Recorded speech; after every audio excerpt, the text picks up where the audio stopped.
Welcome to the 360 show. The Proteas women are up and running. What a fantastic victory over New Zealand. Disappointing performance to start the campaign, but they made amends and they're back in business. Also, the Proteas men's team is preparing to go to Pakistan. We cover a little bit of that. And then last but not least, Ashwin will be featuring in the Big Bash League. From Tazmin to Ashwin. It's the 360 show. Let's go.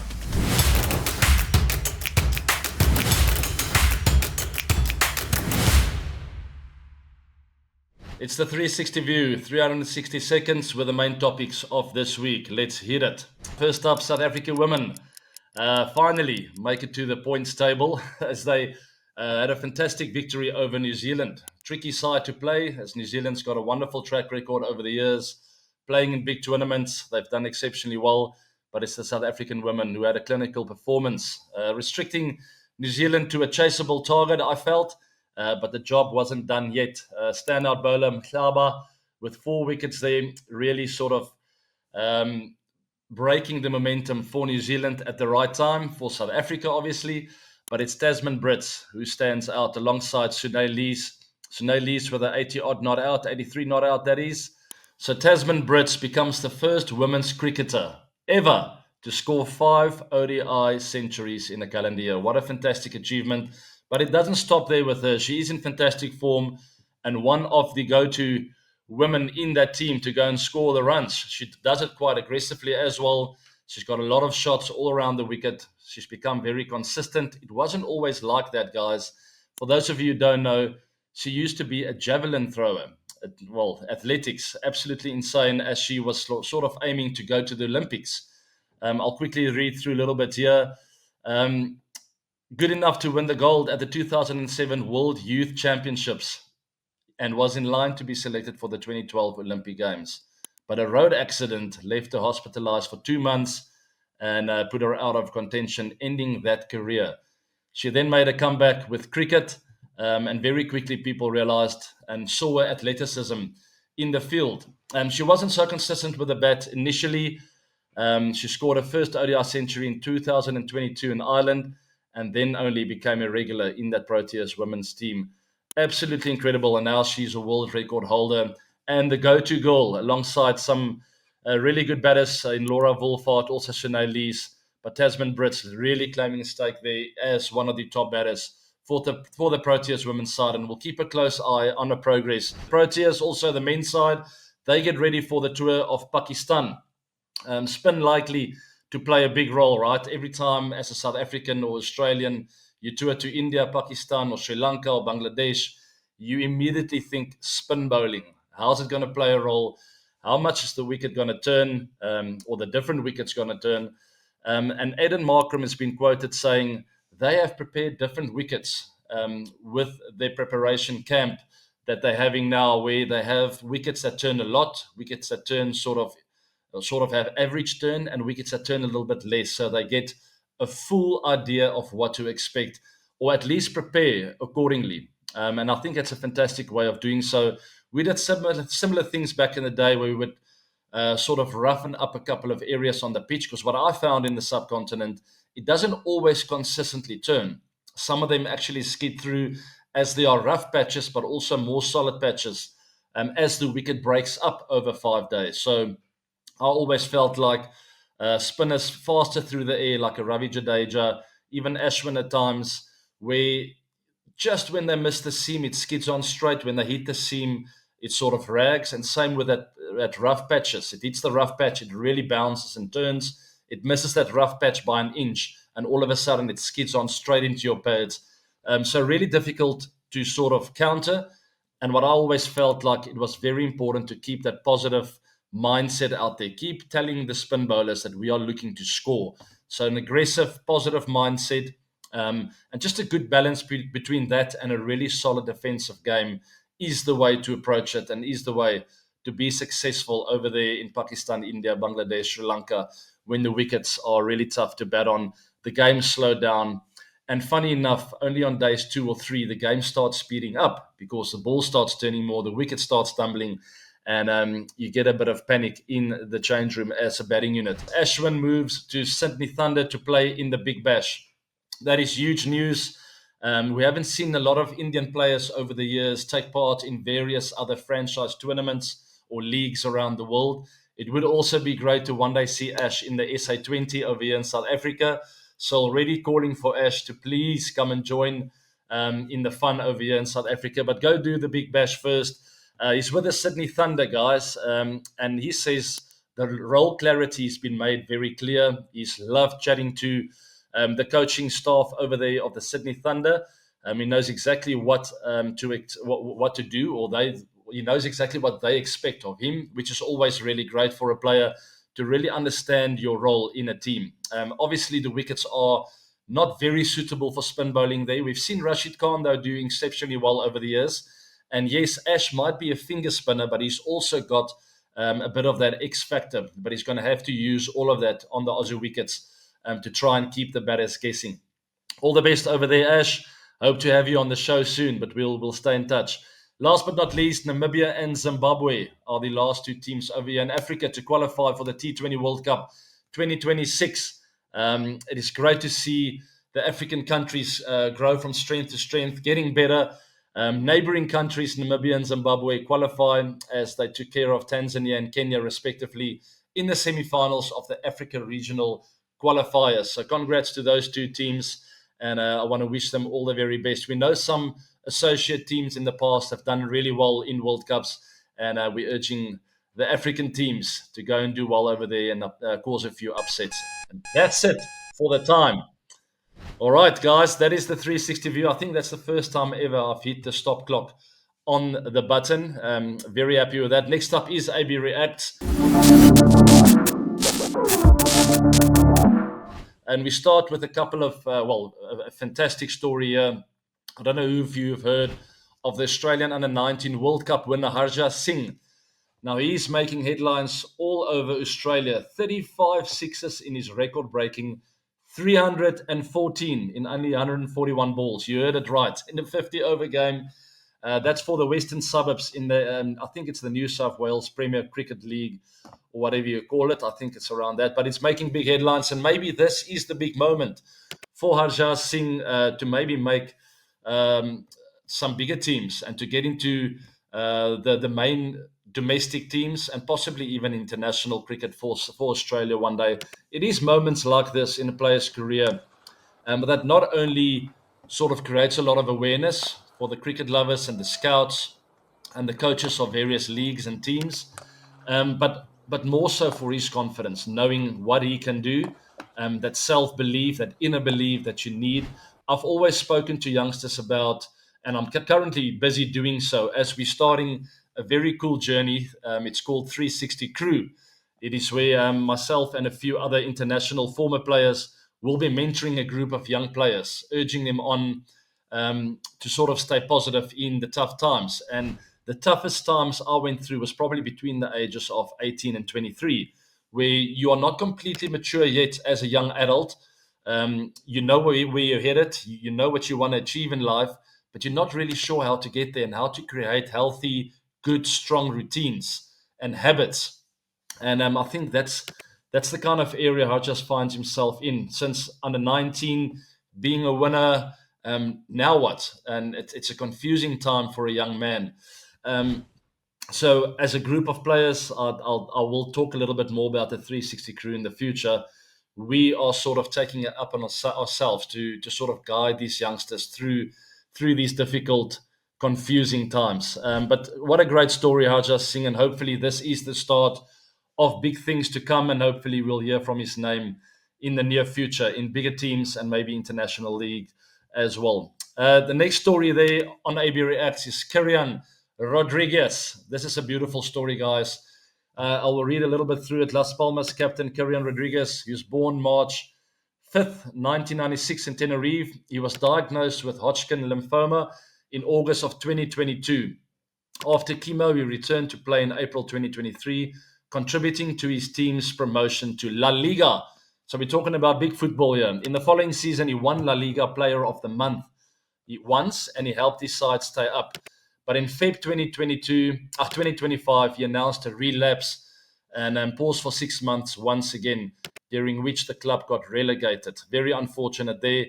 He was declared cancer-free, though, in July 2025. And here's the big celebratory moment. He received medical clearance, and he made his second comeback, guys, substituting in the 76th minute with scores 0-0, helping his side to a 1-0 win in Segunda Division. Absolutely beautiful story, guys. And you can see there's some footage of him in front of the fans. Obviously, very emotional, standing ovation from the fans. And just a beautiful story of resilience and never giving up. He got treated with the most horrible news, and he decided not to give up. And it's really a wonderful story. I want to wish him all the very best as well, Kirian. Uh, Onwards and upwards. It's beautiful to see, and hopefully they will get back to La Liga again, play the big stuff, and a bright future for him, and stay healthy. He's in all of our prayers. Beautiful story. That Combox then, guys, is the next thing on the 360 show. I want to thank each and every one of you for taking part in the 360 bet launch. There it is. The truth is, I've been thinking about launching a range of cricket equipment for many years.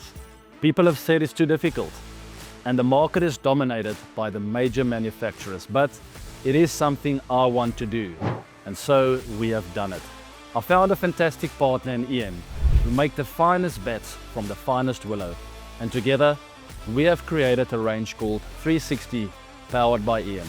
We did a nice launch yesterday as I connected to an online call with some of my friends over there in India.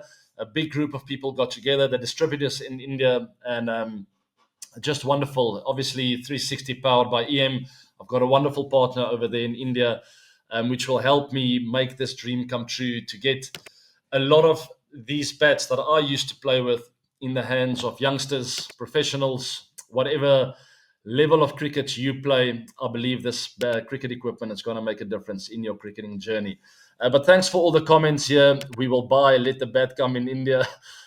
Finally, with 360 bats, I'll be playing those reverse scoops and 360 shots just like you. And that was the thinking with this journey that I'm taking on, is to sort of let that dream live on of 360 cricket. And that's the kind of thing that I try and convey to you guys. The kind of message I want to get to you guys on the 360 show is to sort of go after your dreams, no matter if you're a cricket player or what line of work you do. It is to sort of just believe in yourself, have that inner belief, and don't be scared to fail, to take on your fears, and to absolutely go for it. And when you get knocked down, to see it as a learning curve, to get up and go again, like Kirian Rodriguez did, and also quite a few other incredible sporting stories that's out there of people that never gave up. Look at Tazmin Brits as well from the Proteas women's side. Her dream was to go to the Olympics one day. That didn't realize, but she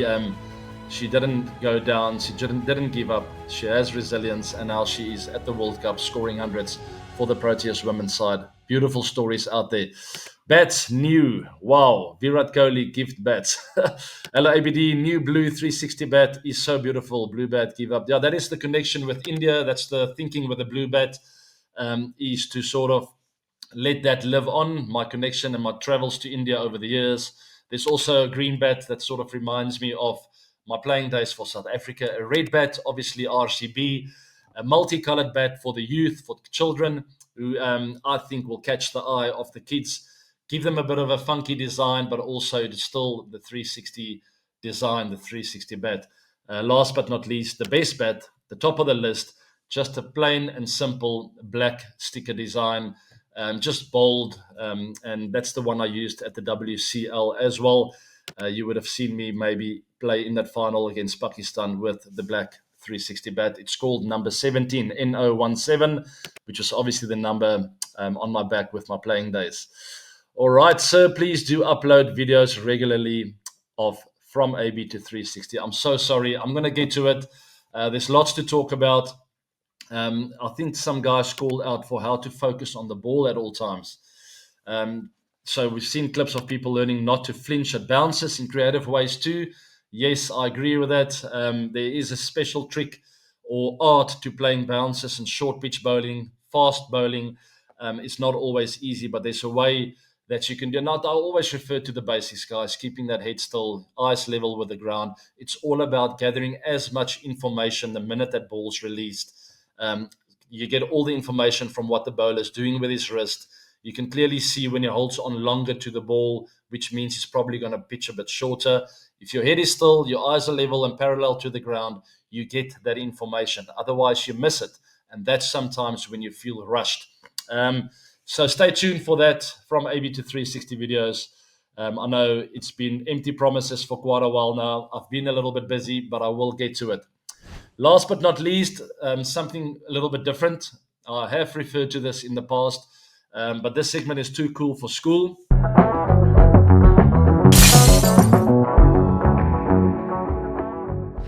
And this is where I will be talking a little bit about Fantasy Premier League. You know, the Football Premier League over there in the UK.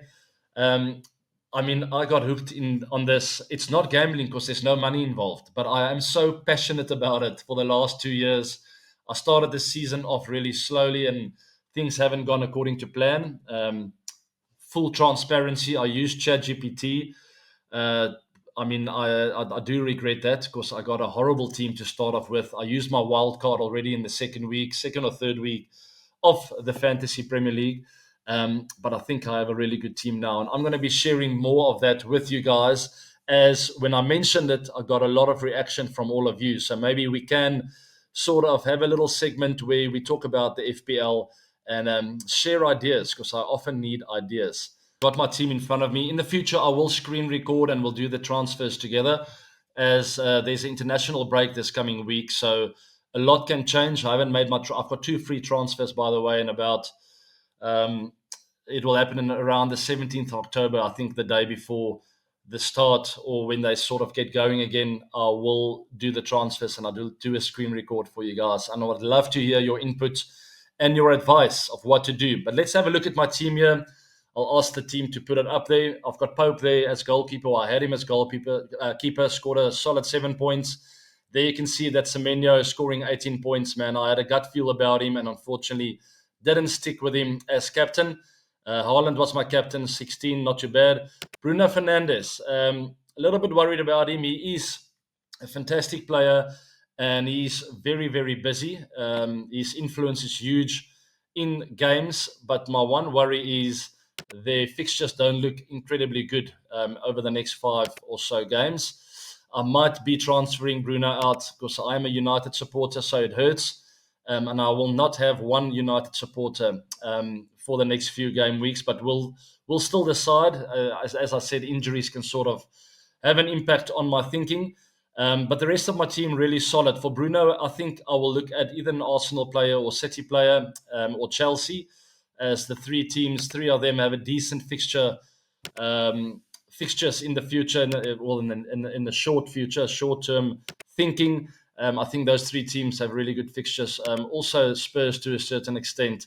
But we'll see. I'll probably replace Bruno for someone. And then Livramento, as you see bottom right there, he is injured and I'm going to have to sub him out because it looks like he's only returning around November. But looking at someone like a Kirian Timber or possibly Gabriel from Arsenal, they have good fixtures ahead. So definitely a defender from Arsenal to replace Livramento. And for Bruno, I'm looking at either Anthony from Burnley, who scored a lot of points, but I don't think his fixtures are that favourable. Caicedo, I don't know how to pronounce it, from Chelsea, probably my hot favourite for now. I'll still decide. I'll wait for the international fixtures to take place. But let me know what you think about my team. Scored 85 points, not too bad.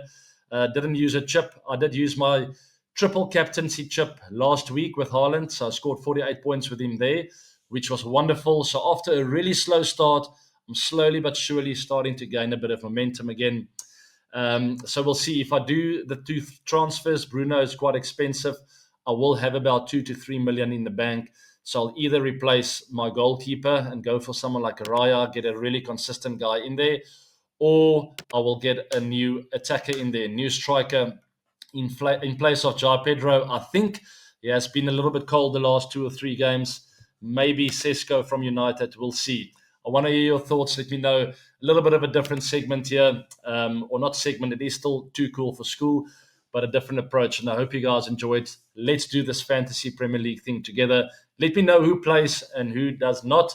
I'll find it very interesting. It's a passionate thing. There's no money involved.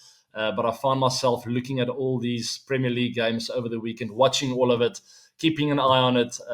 It just sort of has really reeled me in. And I've never really been a football guy, so quite interesting. Guys, that is it for the 360 show this week. Thank you very much for joining me. All the best to the Proteas women. Stay strong over there. Not an easy game up next against India. I love watching both the teams, so I will definitely be on my couch watching that game, urging the Proteas women on to keep playing good cricket. Tazmin Brits, imagine another 100. Who knows? It's all to play for. Guys, like, share, and subscribe to the show. Thank you very much for supporting me. Thanks for enjoying the 360 bat launch. I had a lot of fun in the week getting these bad boys out there. And it's an exciting journey ahead. So stay tuned for a lot more updates. And the bats will be in stores near you. So keep an eye out for that. Take care and have a wonderful week. I'll see you on the weekend. Bye now. Ugh.